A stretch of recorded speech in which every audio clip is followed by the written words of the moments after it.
and gentlemen, our next keynote session addresses a timely and thought-provoking question. What is the future of deglobalization? To share his insights, we're honored to welcome Mr. Augusto López-Claros, Executive Director of the Global Governance Forum, an esteemed economist and author known for his extensive work on global competitiveness, governance, and sustainable development. Please join me in welcoming Mr. Augusto López-Claros.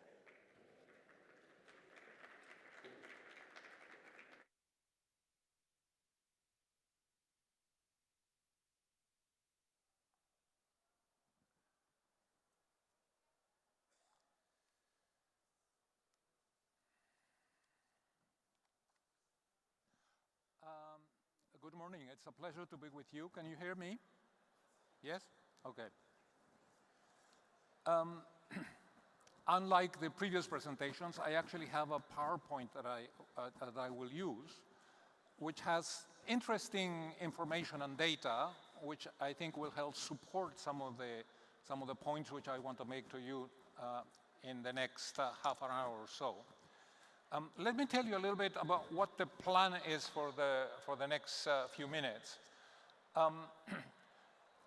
I want to essentially argue that we have moved in recent decades from an age of integration and globalization to an age of fragmentation. This age of the last several decades have been characterized by a remarkable opening up of the economy and an integration of nations and financial markets. This period of opening up and globalization has had huge dividends. It has been, and I think I will be able to show you the evidence, has been tremendously beneficial to the welfare of humanity. However, in recent decades, we have entered into a period of backlash. And I will identify for you what are some of the characteristics of that backlash. And if I have a little bit of time, I may also want to tell you that this poses risks for the immediate future of humanity, as well as for the financial markets, which is, I think, of particular interest to you. I may, in fact, tell you what I think the source of the next global financial crisis might be. Then I want to argue that the answer to deglobalization is not to close borders, it's not to undermine those processes which have been so beneficial in the last several decades. Rather, what we need to do is to manage the process of globalization, which is here to stay, in a more intelligent and creative way, so that we enhance the benefits and we mitigate some of the more undesirable consequences. And then I wanted to say a little bit about the role of the Gulf economies in coming decades. So, the first slide I wanted to show you is one that shows basically in a color map the economic growth performance of countries across the world in 2025. And you can see the darker the green, the higher the economic growth. The notion of the importance of economic growth and development was actually first identified as a responsibility of the international community in the UN Charter in 1945. This was a very important innovation to our global governance architecture in the wake of World War II. And the Charter actually refers to the promotion of higher standards of living as being a responsibility of the international community. At that time, in 1945, we didn't really have a very clear understanding of what this actually involved operational. How does one go about promoting higher standards of living? The UN Charter is singularly silent on that particular issue. But, over time, we learn along the way.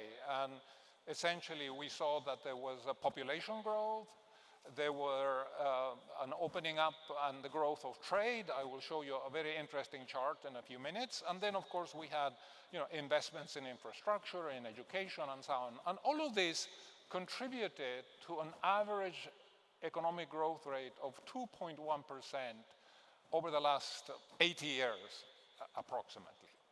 Now, what have been the implications of this rate of economic growth? And that's the subject of my next few charts.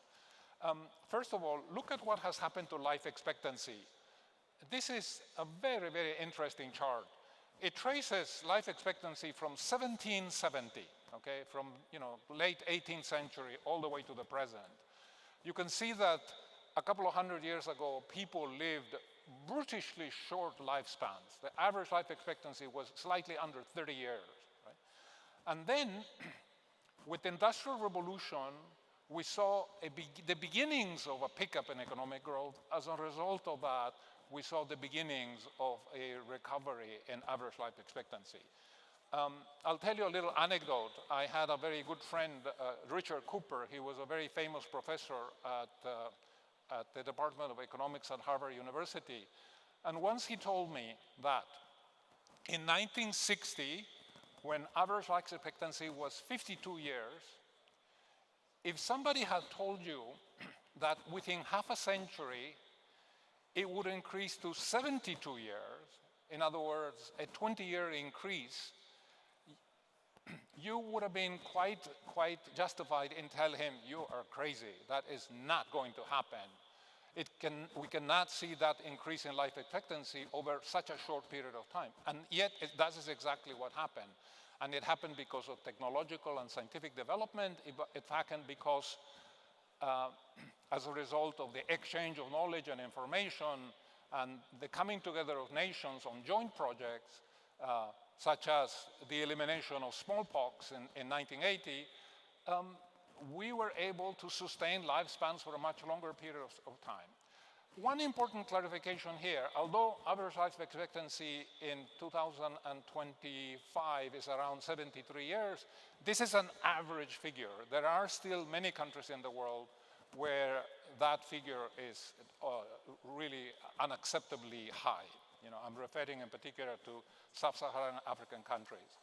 All right, so a few more charts. This is what has happened to infant mortality. Right? This chart spans from 1990, but if I had asked my research assistants to do it from 1960, you would see that infant mortality in the 1960s was well over 100. Right? So this, again, I think is a very compelling chart. If you believe, like I do, that we should have as low infant mortality as possible, then this is a consequence of the growth, the sustained growth that we saw in the post-war period. And then here's another very encouraging chart, which is what has happened to literacy. Look at the bottom panel of the chart, right? Back in the early part of the 19th century, roughly 12% of the world's population knew how to read and write, right? So the overwhelming majority of mankind in the early part of the 20th century were basically deprived of access to knowledge, to literacy, to the kinds of things that we take for granted today. Today, 2010, the figures on literacy come with a lag because in many countries they are difficult to collect. But the numbers from the World Bank suggest that today it's around 82%, right? Now, why is literacy important? Well, I don't need to state the obvious, but I'll share with you an argument put forward by Amartya Sen, a leading economist, Nobel Prize winner, and great moral philosopher. He says the reason we want people to be able to read and write, it's not only because of the benefits that it gives them personally.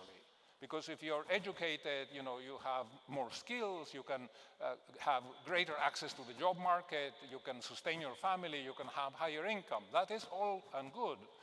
But he says one implication of literacy is that it makes people obviously more well-informed. It gives them knowledge which then they can use to judge the politicians that they vote for when they go to the polls. So that if a demagogue, a populist shows up and makes all kinds of empty promises, if somebody is educated, if he can read the papers, if he can make his own he can make his own independent judgments as to the accuracy of those claims. And so he thinks that literacy also has these favorable political ramifications and contributes to stability in the world. So that was another sort of consequence of this period of globalization. Perhaps one of the more important implications has been what has happened to global poverty. This chart shows you the number of people living in poverty, and I'm going to ask you to focus on the bottom line, which is the definition of extreme poverty used by the World Bank. And you can see that back in 1990, we had something like 2 billion people living below the extreme poverty line. This extreme poverty line is extremely austere. You don't want to wish extreme poverty on your worst enemies. It means that you certainly don't have access to pension systems. You don't have access to basic medical care. You live on the edge of survival.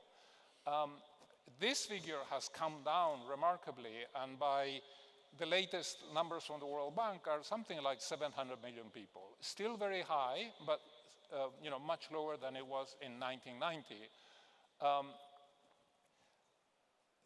One interesting little footnote here is that COVID led to a reversal of the trend in the reduction of extreme poverty for the first time in 30 years. And then within a couple of years, the war in Ukraine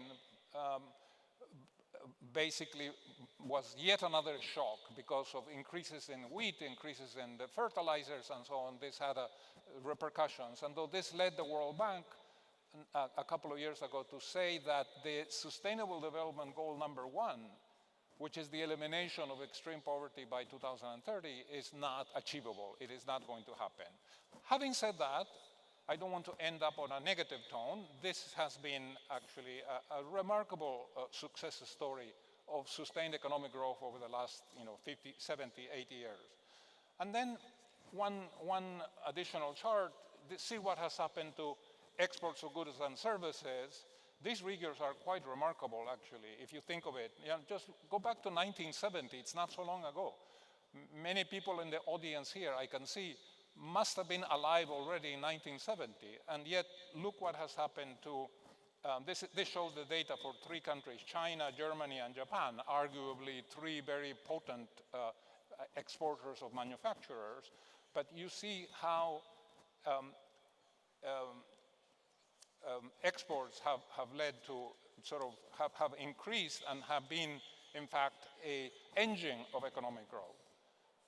And then my next chart shows you one parallel process, which is what has happened to foreign direct investment. And again, you can see back in 1970s, foreign direct investment was not a feature of economic growth, was not, some levels were taking place, obviously, but look at the huge increase that has taken place in the following decades. Foreign direct investment is not only a source of non-debt capital inflow, but it's also a source of knowledge, technology, know-how, and therefore it has contributed to especially some of the more successful stories of economic growth in recent decades, especially in East Asia. And then finally, something that will be of interest to you, the bankers in the audience. This is an index of capital account opening, and you can see that, again, we have seen some progress in that area, especially in the industrial countries. Okay, so this, I hope I will have persuaded you.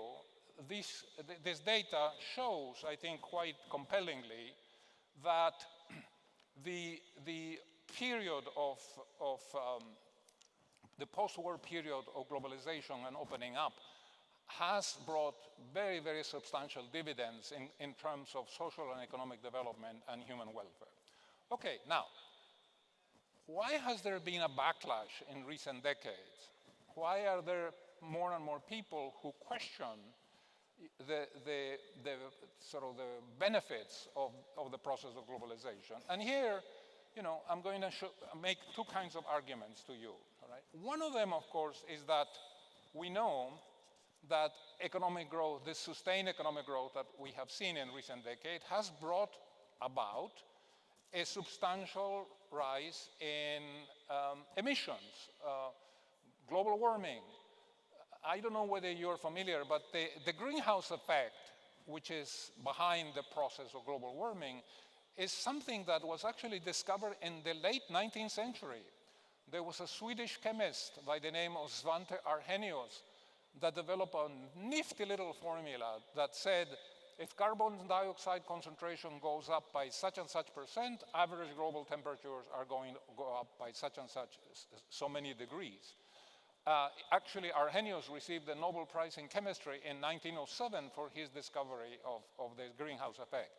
However, in 1945, when we drafted the UN Charter and established what essentially has been the basis of our global governance architecture over the last 80 years, climate did not figure as a priority, as an area of concern.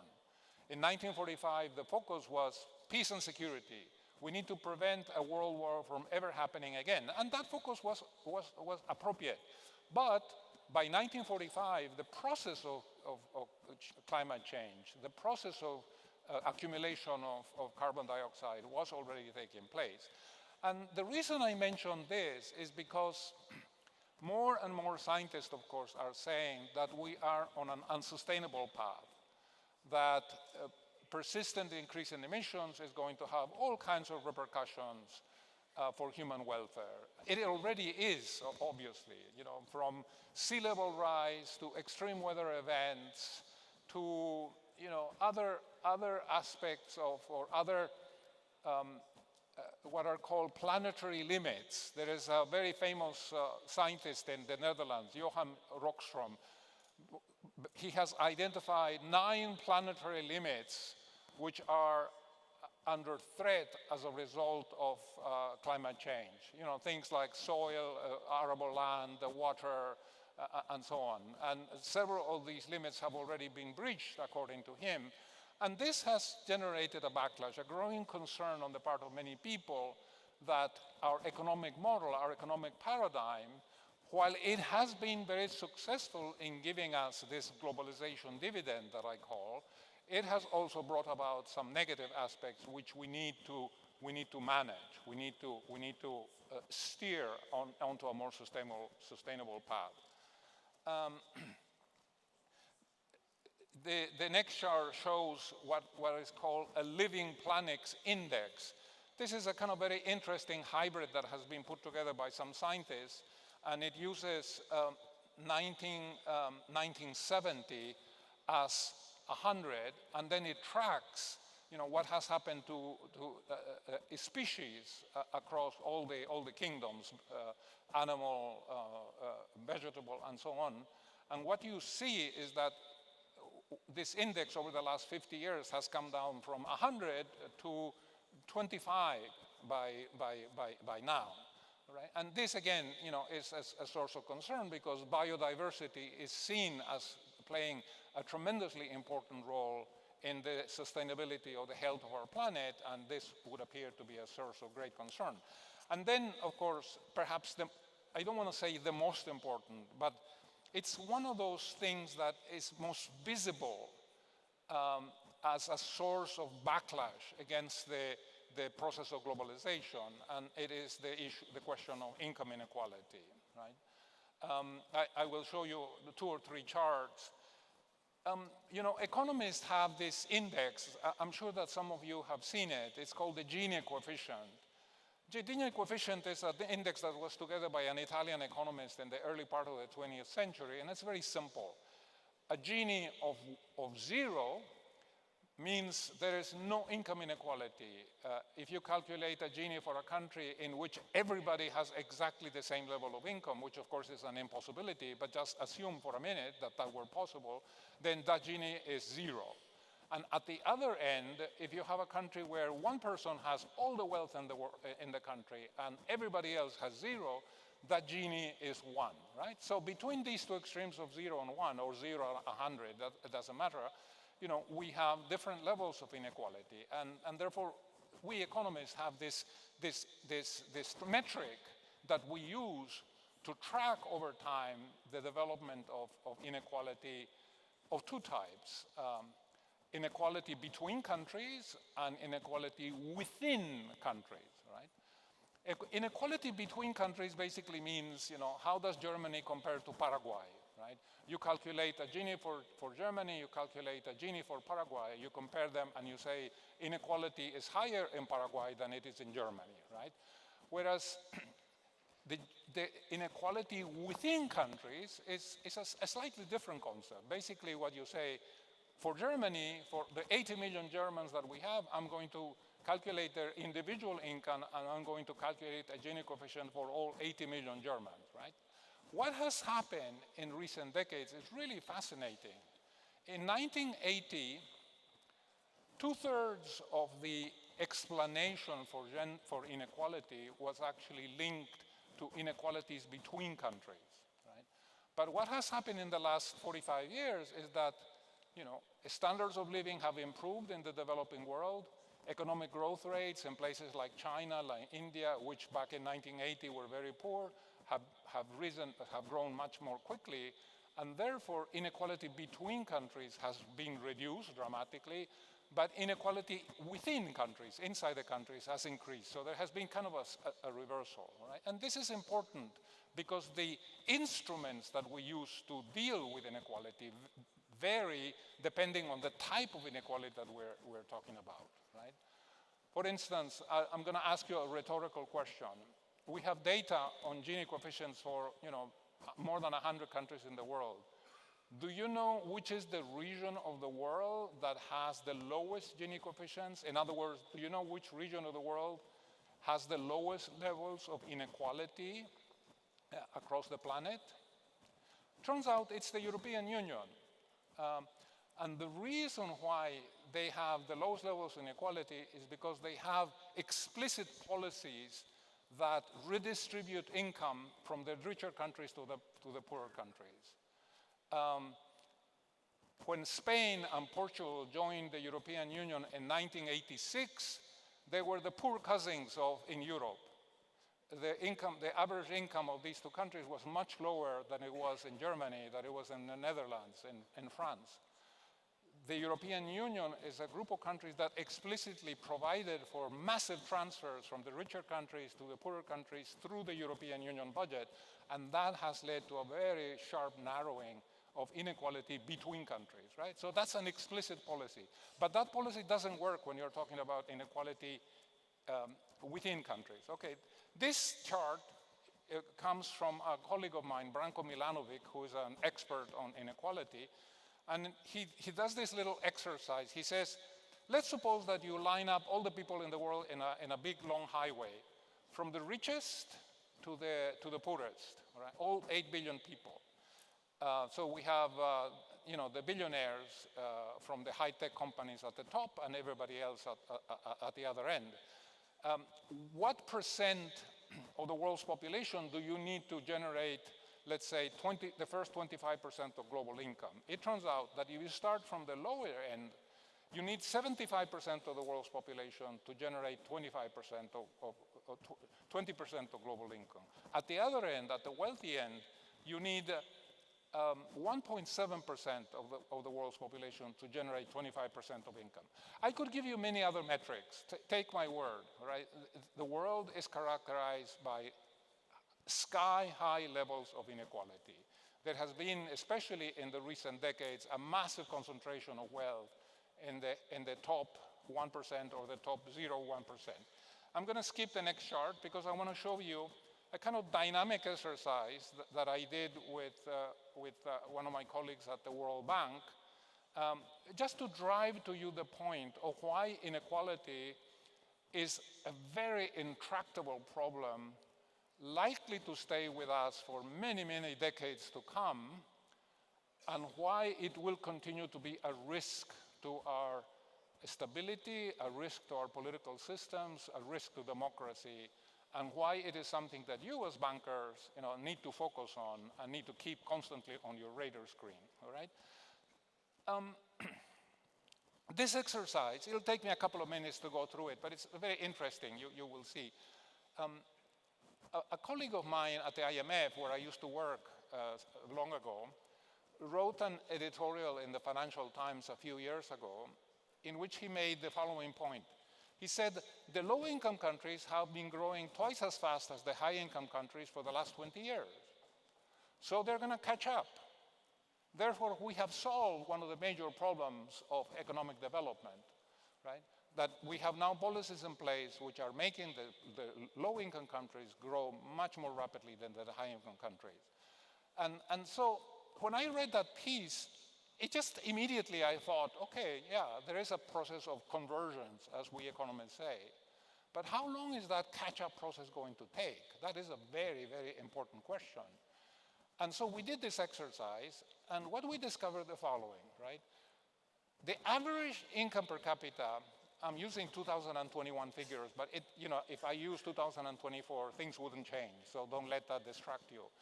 In 2021, the average income per capita of the high-income countries was a little more than $48,000. The average income per capita of the low-income countries was $700, right?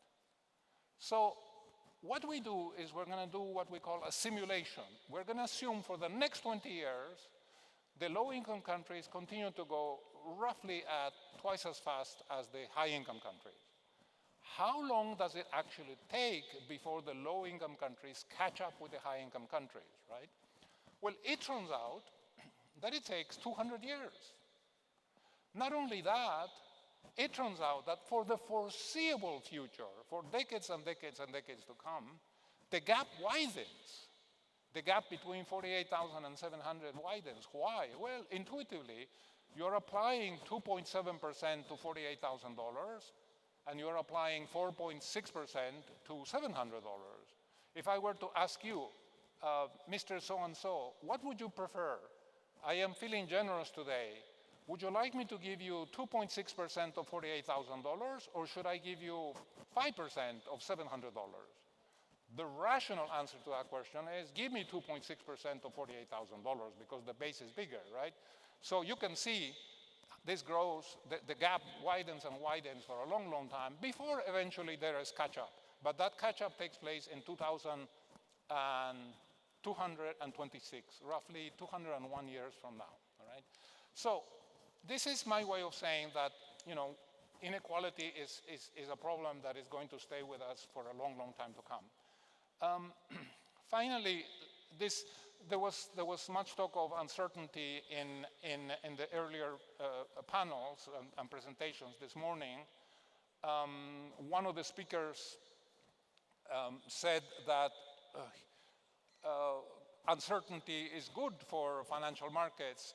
I beg to disagree respectfully. I think uncertainty is not good for anybody, actually, except perhaps in a very narrow way.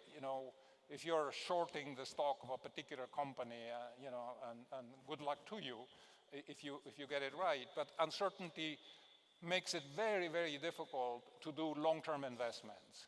If you are the head of a multinational company that has plant capacity in many parts of the world, you will tend to invest in those places that provide legal safety, that have low levels of corruption, that provide you with predictability and some degree of certainty so that you can plan your investments, right? And therefore, to see the kind of rise in uncertainty that we have seen in the last year, I don't think is good for global economic prospects. Let me then go to the next part of my presentation, which is to say, I'm going to skip a couple of slides, which is to say, basically, how do we address the current situation, right? We have had a great run, 80 years since 1945. I'm using 1945 as the starting point. Economic growth has essentially been a phenomena of the post-industrial revolution. But for me, 1945 is a good starting point because this is when we establish new rules of the game through the UN Charter. All right. The situation is the following, right?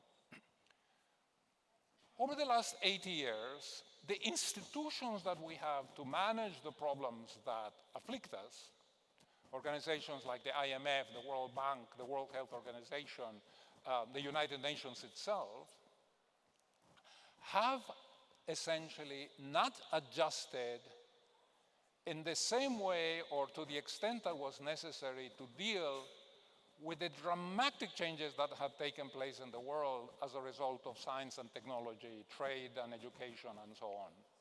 Right? In other words, the world today is infinitely more complex than it was in 1945, and the institutions that we have to deal with these problems basically are struggling. They are inadequate to the tasks and to the challenges that we face today. That is called the governance gap. It is the inability that we have through the institutional systems that we have, to deal with the global challenges that we face, right? What global challenges? Well, here I can make a quick list to you, but I'm sure that you won't disagree, and my list is necessarily short because we are time constrained.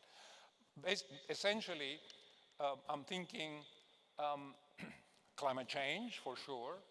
We have a 2015 Paris Agreement, which is not working, obviously. Emissions have continued to rise. Why is it not working? Well, because it's voluntary, because there are no penalties against the countries that do not abide by their commitments under the Paris Agreement, and on, right? So here we have an unresolved problem because we don't have the institutions or the mechanisms to address it in a binding way. What are the problems? Well, we have the unraveling of the nuclear order. I don't know how closely you follow the debates around this issue, right? But the kind of agreements that we had providing some degree of safety in terms of nuclear weapons buildup and so on, they have all unraveled. Most of the bigger countries have abandoned them, and therefore we are in a period of increasing danger.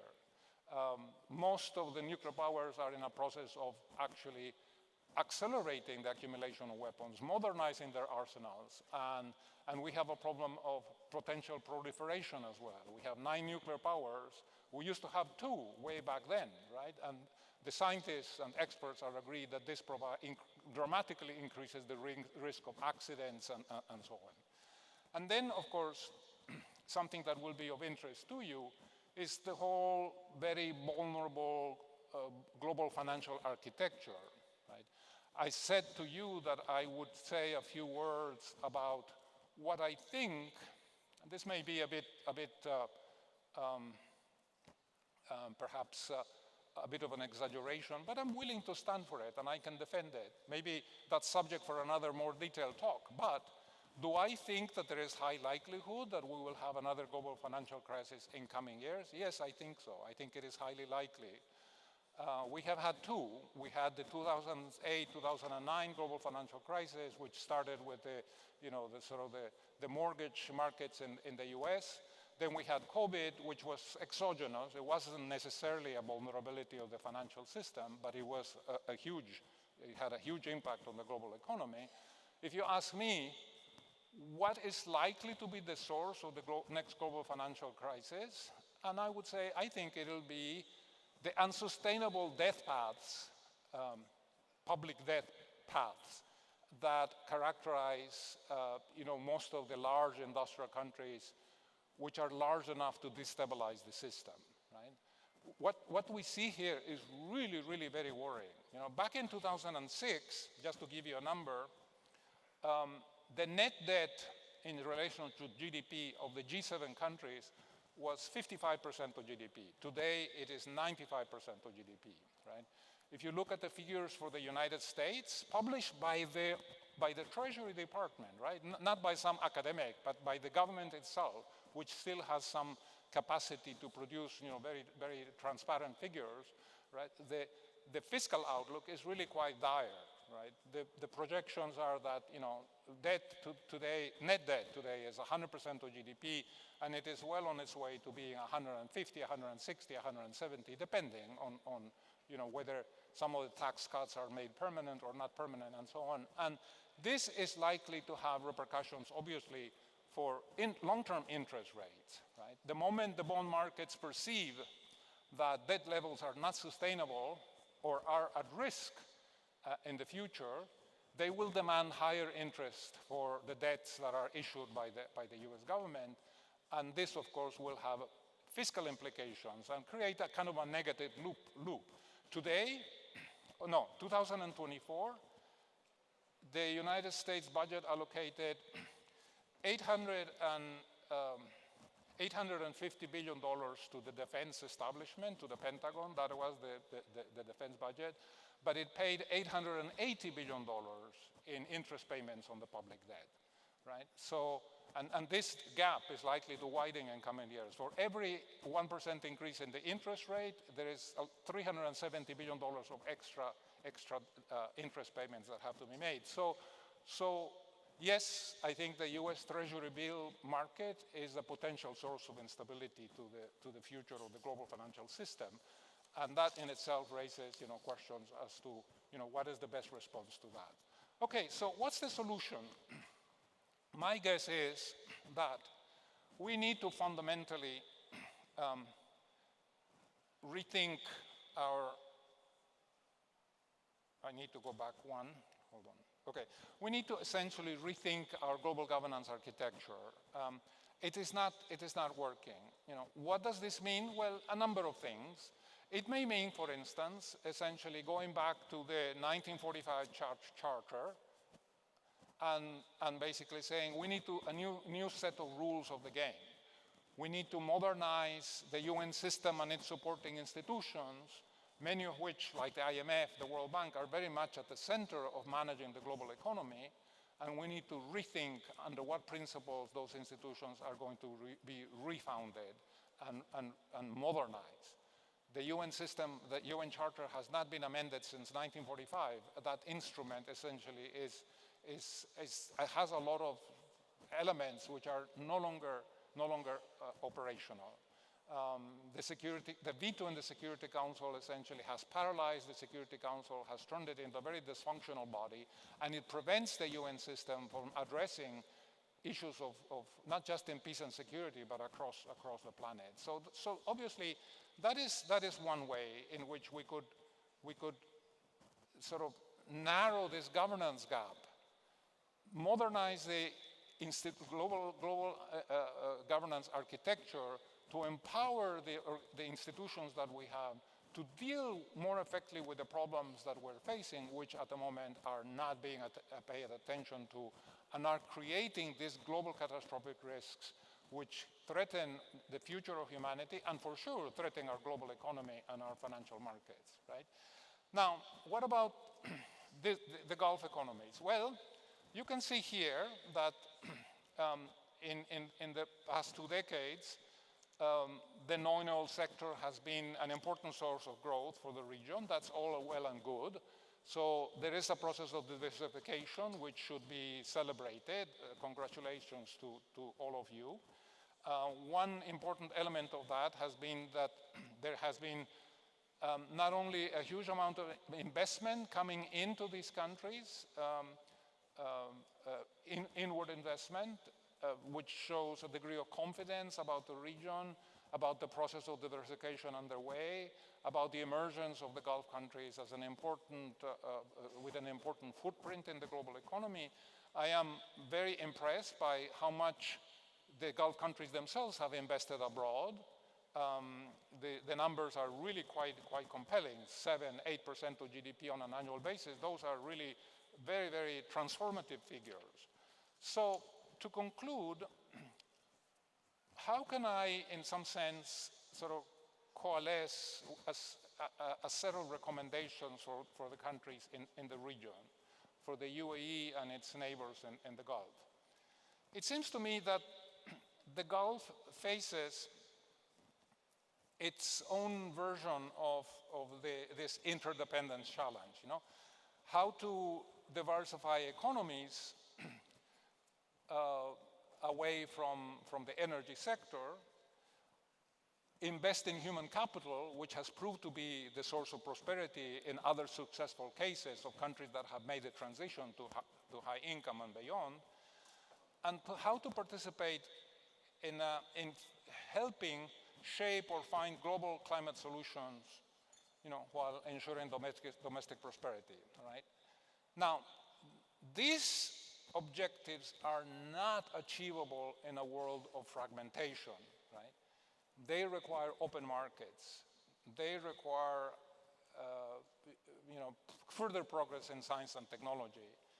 They require a cooperative investment environment and frameworks.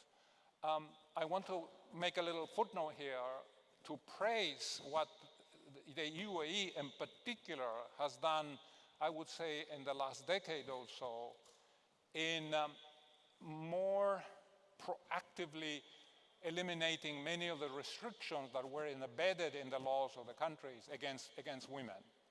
I think that what has happened in the UAE over the last decade in terms of creating more of a level playing field between men and women in the job market and so on is good. It's not perfect. The UAE is still not Norway. It's not Finland, all right? But the direction of change is important, and I think that this should be recognized. And I actually wrote a letter in The Economist a year or so ago explicitly recognizing this point. All right, so therefore, what I would say is that the Gulf countries' long-term prosperity is not going to be linked to deglobalization, but it has to be a new form of globalization, one that is more sustainable, more inclusive, and based on transparent rules, right? So that would be one set of recommendations, right? To conclude, the globalization of the past 70, 80 years has not been obviously without flaws, but the benefits are undeniable. Therefore, think twice before you walk away from it. I think that the lesson of the post-war period still holds, that peace and prosperity are inseparable from international cooperation, from building bridges with your trade partners, with the other members of the international community on whose economic growth your own economy depends, right? And so the real challenge is, how does one govern in an interdependent world intelligently to align your economic, environmental, and social systems, with the needs of a sustainable world. Clearly, we need the stronger institutions, we need deeper trust, and a renewed commitment to cooperation are required. I am very pleased that some of the countries in this region, and I specifically point to UAE, are very much inserting themselves into that global debate. The UAE is a small country, a small population, relatively speaking, but it has resources, and I think that with effective leadership, it can contribute to the shaping of solutions that will allow us to modernize our global governance architecture. I assure you, this is the challenge of the 21st century. At which point do we internalize the risks that we face because of these unresolved global catastrophic risks, and do we begin to argue for the modernization of the institutions to bring them into the 21st century? I very much hope that the UAE can contribute to that debate, can contribute to that discussion, and does not take the easy way out. The easy way out is to say, let the US, let the Chinese worry about these problems. We're small, we are very much focused on the region, we're focused on our internal development. Let the big boys deal with the big issues, the big questions. If you do that, I assure you, it is not going to happen. It is not going to happen. The larger nations, the permanent members of the Security Council, to identify a few of them, right, are not interested in modernizing our global institutional system because they derive benefits from that system, and the status quo favors them. Therefore, if nothing is done, if no countries, the middle powers, countries like Germany, Sweden, the UAE, and others, if they don't take the initiative, then essentially our future is very bleak. And because if there is a crisis, whatever that may be, acceleration of climate change, the collapse of the treasury bond market in the US a few years from now, it is going to have repercussions for UAE. It is going to have, of course, global repercussions. And therefore, you have a stake. You have a stake in modernizing that system. Don't take the easy way out. Don't let the big boys do it. They won't, they will not. It has to be you in collaboration with other middle-income powers that take the first steps. And on that, I wish you well, and thank you very much.